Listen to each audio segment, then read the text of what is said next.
Estas grabaciones revelan los últimos pasos de un niño de 12 años llamado Mateo Ramírez en México, quien desapareció sin dejar rastro después de salir de la escuela y hacer su rutinario regreso a casa. Más tarde, la familia del niño y la sociedad mexicana se enterarían de que un médico totalmente desconocido era el culpable del abuso y asesinato del menor. Pero, tras una ardua investigación, se descubrió otro terrible hecho: el médico también poseía fotos de niños menores de edad en su teléfono. Esto es Suceso Criminal.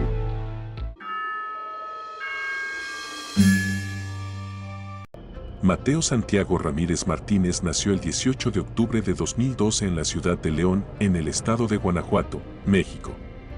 Fue el segundo de 3 hijos del matrimonio conformado por Gerardo Ramírez y Maritere Martínez. Como todo hijo con padres responsables, creció junto a sus padres y sus hermanos, Ángel y Camila. Su familia era muy unida y quienes lo conocían, lo describían como un niño bueno, amoroso, tranquilo y muy estudioso. Entre julio y agosto de 2024, la familia se mudó a una tranquila comunidad en la colonia Chapalita y Mateo comenzó a cursar su primer año en la secundaria. Esta estaba un poco alejada de su hogar, por lo que a diario debía tomar un autobús. Sus padres decían que Mateo era un niño de su casa, que nunca faltaba a clases y que seguía una rutina diaria al pie de la letra. También afirmaron que salía por la mañana para ir a clases con sus amigos y por la tarde regresaba a hacer sus deberes. Luego, solía jugar videojuegos. Para inicios de 2025, a pesar de llevar poco más de 6 meses viviendo en la zona, Mateo ya era conocido y muy apreciado por sus vecinos, quienes lo veían como un chico amable, responsable y respetuoso, que nunca se metía en problemas.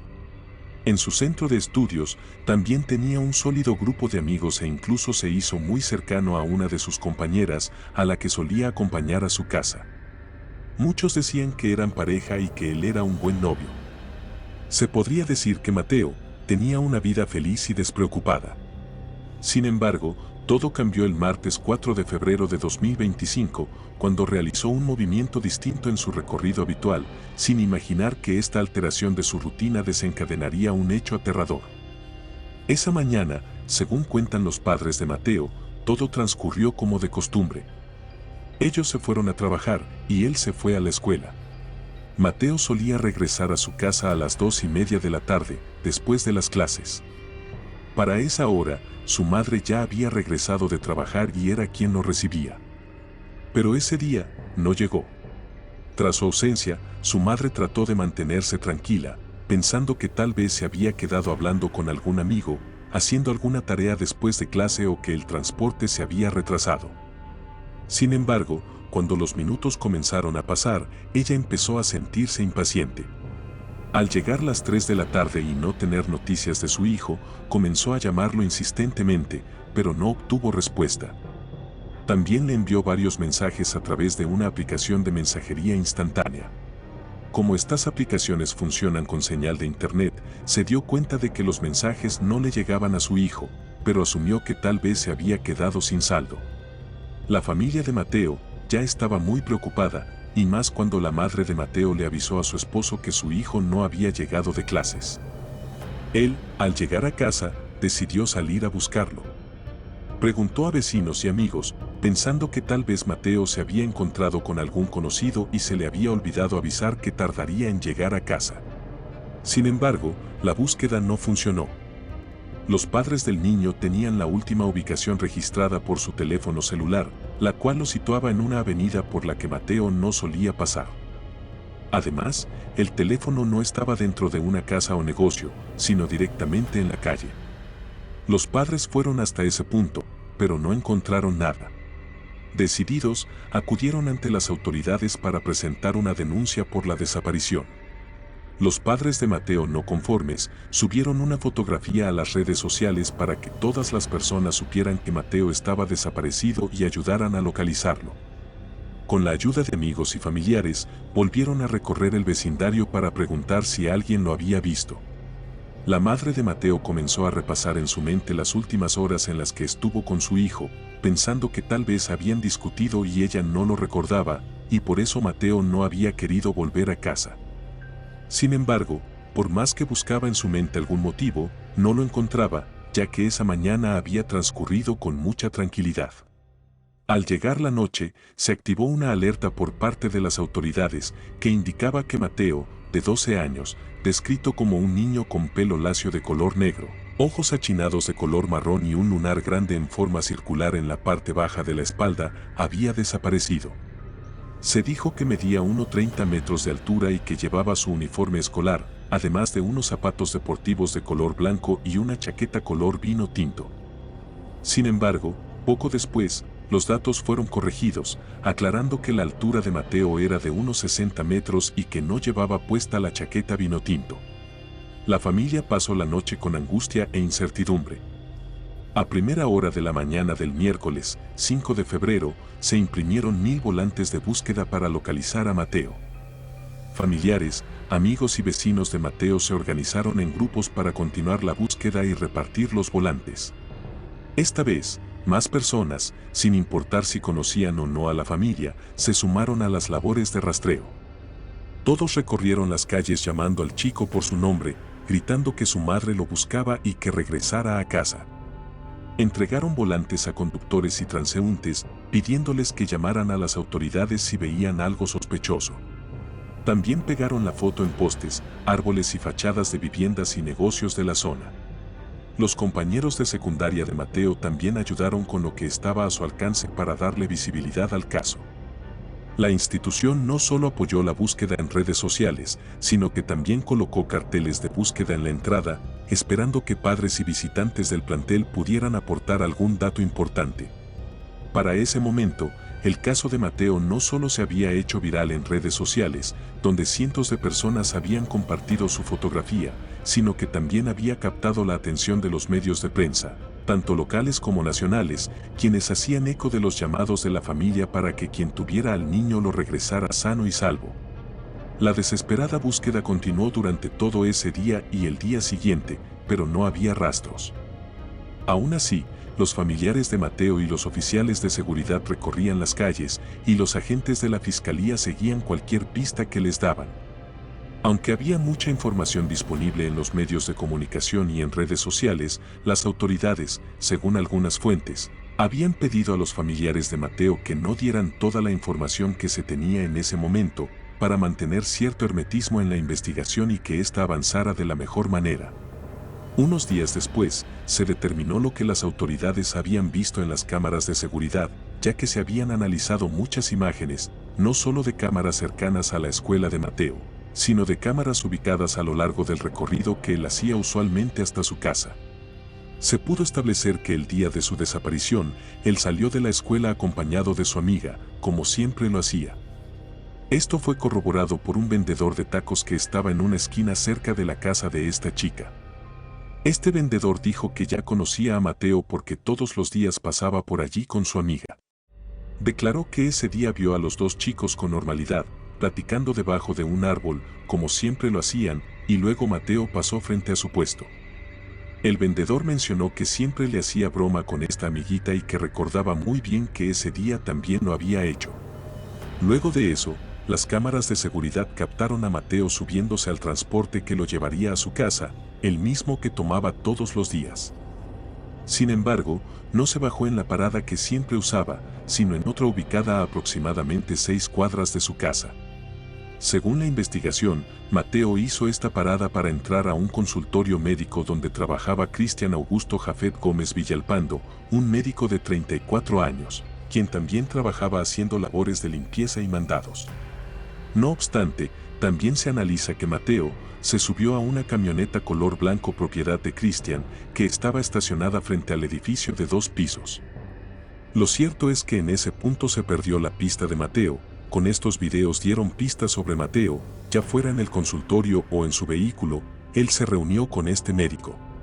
Cristian Augusto Jafet Gómez Villalpando es un médico con matrícula profesional registrada, que se había graduado en 2009 como técnico laboratorista químico y que en el 2017 había egresado de la Universidad de León como médico cirujano partero. Ya llevaba un tiempo ejerciendo cerca de la casa de Mateo como podólogo en ese consultorio donde el niño fue visto por última vez. Al parecer, se especializaba en atender personas con pie diabético y adultos mayores y promocionaba sus servicios en la Asociación Mexicana para el Cuidado Integral y Cicatrización de Heridas, donde aseguraba ser un especialista en lesiones de pie diabético y quemaduras. Al inicio de la investigación, algunos reportes en los medios indicaron que Mateo pasaba mucho tiempo con Cristian en su consultorio, ayudándole. Sin embargo, esto fue desmentido por sus padres, quienes afirmaron que Mateo nunca había estado en ese consultorio y que no tenía una relación cercana con Cristian. El niño siempre cumplía con su horario y era raro que tuviera tiempo para ayudar a Cristian. A pesar de todo, se continuó con la investigación, tomando a Cristian como una persona altamente sospechosa. La policía le pidió una visita para revisar las cámaras de seguridad y hacerle algunas preguntas. Cristian accedió a ir a la comisaría con esos videos, pero nunca se presentó. Por ello, las autoridades tuvieron que ir hasta el consultorio, pero no lo encontraron. La única persona con la que pudieron hablar fue con la madre de Cristian. Ella les dijo a las autoridades que no podía mostrarles las cámaras porque llevaban varios días sin funcionar. Los agentes de policía se retiraron del lugar, pero comenzaron a investigar a Cristian como el principal sospechoso de la desaparición de Mateo. Mientras todas las investigaciones continuaban, la familia, los amigos y los vecinos de Mateo se unieron en una vigilia, encendieron velas y elevaron plegarias por su pronta localización. Ese mismo día, comenzaron a circular algunas grabaciones de las cámaras de videovigilancia en las cuales aparecía Mateo. Se decía que esas eran sus últimas imágenes antes de desaparecer. Las autoridades, avanzando más en la investigación, lograron establecer que, aparentemente, Mateo había sido trasladado en la camioneta de Cristian a otro lugar ubicado en una colonia un poco lejana. Por lo que se dirigieron hasta allí para seguir con la investigación. Las autoridades fueron rápidamente a esa dirección para saber si Cristian estaba allí y obtener alguna explicación. Cuando llegaron al lugar, se encontraron con la reja de entrada con un candado. No se retiraron, pensando que podría ser una estrategia de Cristian para hacerles creer que no había nadie en el lugar, intentaron entrar por la fuerza. Se escuchó un disparo dentro de la instalación y las autoridades llamaron a una ambulancia. Las autoridades lograron entrar a la instalación. Cuando llegó la ambulancia al lugar, encontraron a Cristian con dos heridas que no eran de gravedad. Tenía una herida en el hombro, que era la que le causaba más sangrado, pero no era algo preocupante. Fue trasladado consciente a un hospital. Como estaba consciente, pudo dar una declaración ante las autoridades. Dijo que había abusado de Mateo y luego le había quitado la vida. También les dio la ubicación exacta de donde podían encontrar el cuerpo del pequeño. Después de su declaración, siguió siendo tratado por las heridas de bala cerca de la oreja y el hombro. Las autoridades lo dejaron bajo custodia policial permanente para evitar que atentara contra su vida o intentara escapar. También se reforzó la seguridad dentro del hospital, ya que varias personas habían llegado preguntando por él. La policía temía que la comunidad, indignada por lo sucedido, intentara hacer justicia por su propia mano. Con los datos proporcionados por Cristian, las autoridades fueron hasta un paraje alejado, a unos 16 kilómetros de su residencia. En este lugar, luego de una incansable búsqueda, encontraron el cuerpo de Mateo, de 12 años. Estaba cerca de un poste de concreto y unos arbustos, cubierto de tierra, como había dicho Cristian. No logró sepultarlo por completo. El cuerpo de Mateo fue llevado al Instituto de Ciencias Forenses para practicarle todos los análisis y luego ser entregado a sus familiares. Según algunas fuentes, por lo que se vio en la escena, en ese lugar acabaron con la vida de Mateo, ya que en el pasto había rastros frescos de sangre. La policía delimitó el área con cinta amarilla mientras esperaban la llegada de los funcionarios de la Fiscalía de Jalisco. Se resguardaron muchas pruebas, no solo de este lugar, sino del consultorio y de la residencia de Cristian. Se hicieron distintos tipos de peritajes y se determinó que en ese paraje fue agredido Mateo. Mientras se continuaba con la investigación, la Fiscalía de Guanajuato emitió un comunicado sobre el hallazgo del cuerpo de Mateo y cómo se procedería con las investigaciones. Además, señaló que se había notificado del hallazgo a los familiares del pequeño y que se estaban realizando todos los análisis forenses correspondientes. También se dijo que se les brindaría ayuda psicológica y económica a sus familiares, a quienes ofrecieron sus condolencias. La noticia generó una oleada de indignación, especialmente en redes sociales, donde cientos de usuarios condenaron los hechos y exigieron justicia. Las autoridades también expresaron su rechazo a lo ocurrido y prometieron que el crimen no quedaría impune. Mientras tanto, algunas organizaciones civiles que trabajan en la protección de los niños se solidarizaron con la familia y cuestionaron los protocolos establecidos por las autoridades en el caso de Mateo. Según las autoridades, Mateo había sido asesinado el 5 de febrero, 2 días antes de su hallazgo, y que tenía un disparo en la cabeza. El hecho de que las autoridades mantuvieran hermetismo en la investigación solo aumentó las conjeturas y especulaciones alrededor del crimen. Por ejemplo, se comenzó a decir que los agentes que llevaron a Christian en la camilla al hospital habían visto fotografías de distintos niños en su teléfono. Esto nunca fue confirmado por la Fiscalía en ningún comunicado oficial, pero es algo de lo que se ha hablado mucho en redes sociales.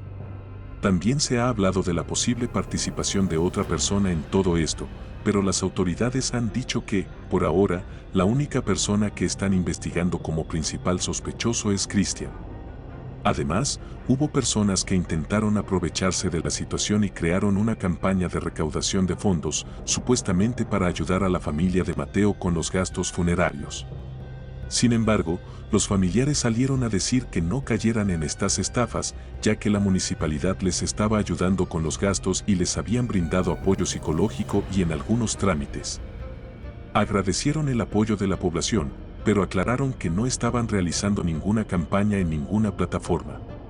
Unos días después del hallazgo del cuerpo, se realizó el velorio del menor, al que asistieron decenas de personas, no solo quienes lo conocían personalmente, sino también ciudadanos conmovidos por la tragedia. Al día siguiente, se llevó a cabo una misa en su honor, donde fue recordado con globos blancos, flores y expresiones de afecto de sus seres queridos. También se realizó una carroza en la cual el cuerpo de Mateo fue trasladado hasta la catedral. En los alrededores se congregaron cientos de personas. Ese mismo día, mientras muchas personas se despedían de Mateo, en los medios de comunicación se dio a conocer que Christian estaba consciente y fuera de peligro, pero que permanecía recluido en el hospital. Dijeron que estaría allí hasta que su estado de salud estuviera completamente estable y pudiera ser presentado ante un juez para determinar su situación legal. Mientras tanto, las organizaciones defensoras de los derechos de la infancia emitieron un comunicado pidiendo a las autoridades medidas drásticas, ya que este problema de desapariciones y homicidios en niños y adolescentes era algo que estaban ignorando. Según sus registros, en el 2024 se encontraron 44 menores de edad sin vida. La desaparición de Mateo conmovió a toda una sociedad que se unió para apoyar a su familia, mostrar su indignación y exigir justicia. No solo sus vecinos y amigos, sino muchas personas que no lo conocían, clamaron por justicia para él y lo siguen haciendo ahora. El 11 de febrero de 2025, la Fiscalía, mediante un comunicado, anunció que se había hecho efectiva la detención de Christian después de que le dieran de alta en el hospital. El hombre fue trasladado bajo una fuerte custodia de la Guardia Nacional, la Policía Municipal y la Agencia de Investigación Criminal a las instalaciones de prevención social, donde fue remitido al Centro de Readaptación Social, conocido por sus siglas como Cerezo, ubicado en esa localidad. Posteriormente, el 12 de febrero, se llevó a cabo la audiencia inicial del proceso en su contra, en la que fue imputado por los delitos de agresión sexual, homicidio calificado y desaparición forzada. Durante la sesión, su defensa alegó irregularidades en su detención y solicitó un recurso para aportar más pruebas que demostraran su inocencia. Por su parte, los asesores legales de la familia de Mateo sostuvieron que él es el único responsable del crimen y que no hay un tercer implicado. Además, reiteraron que el menor no trabajaba en el consultorio, sin aclarar las dudas sobre cómo se había dado el vínculo entre Mateo y Christian. Aún así, las autoridades todavía tienen que determinar qué pasará con este médico y obtener respuestas a muchas de las interrogantes que el caso plantea. También cabe decir que cada día surgen nuevas hipótesis y comentarios en redes sociales. Da pulgar arriba, comenta y comparte este video con todos tus conocidos. Activa la campana de notificaciones para no perderte otro video de Suceso Criminal.